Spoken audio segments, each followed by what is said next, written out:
So this is a shell casing. There's recreational shooting out here. Our jugs have been shot by bullets just like this, and shotgun shells. And we know this because we have the shells actually around the jugs, holes going in and out of the jugs. That's like a coca.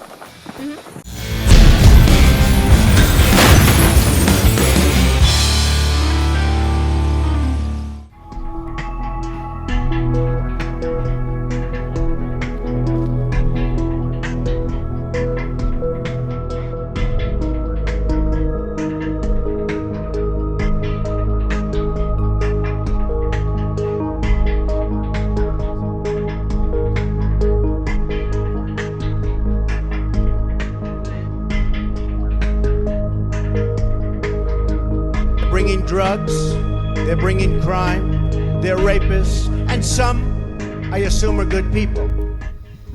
Yes, it's worse because of the sabotage that we've experienced, the increase in the gutting of jugs with knives and the shooting of jugs with buckshot, with all kinds of firearms, the shells around our jugs and the water all poured out, also smashed jugs that have been smashed and stuffed into bushes. That is something that is, at least this increase is new. It's always been happening, but at a more frequent rate.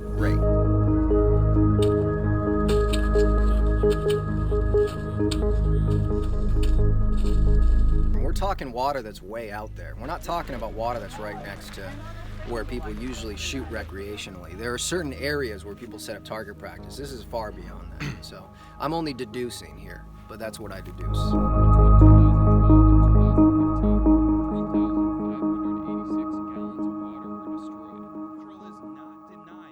And a lot of this is people with bad intentions, people with hate, which is not the majority of the people, which is not the majority of the Border Patrol, but all it takes is one.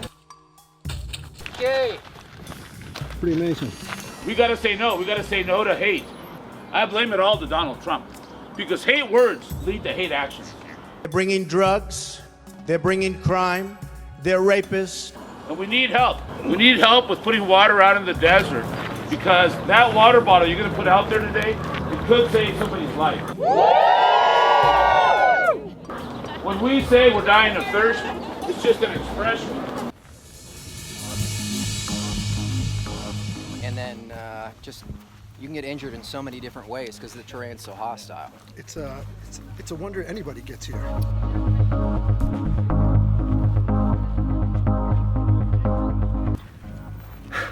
If somebody comes across these jugs and they're in the most desperate need, imagine the tears, the euphoria, the happiest moment of their life. They're never, ever, ever gonna forget that.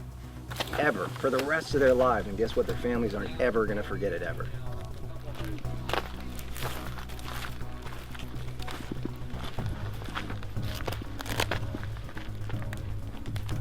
That's a good spot. Yeah? I think so. Thought so too. It was like over there and I was like, eh. It could be better over there. I think that's a better spot. You're absolutely right. All right. Good work.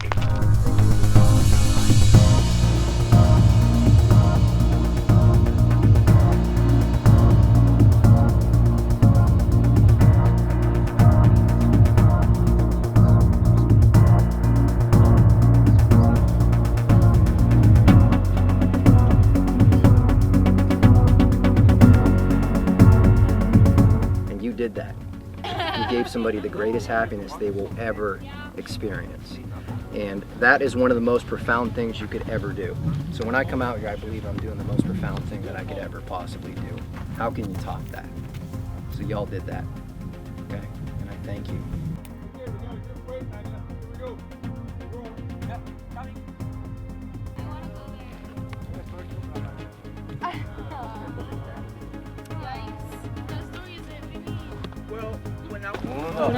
Dos, tres, ¡Agua vida!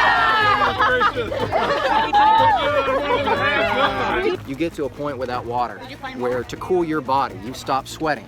You don't have enough water. To cool your body, your blood vessels burst underneath your skin to cool your body, and you cook to death. That's essentially what happens if you don't have enough water and you're out in the exposure of the sun, and that's it.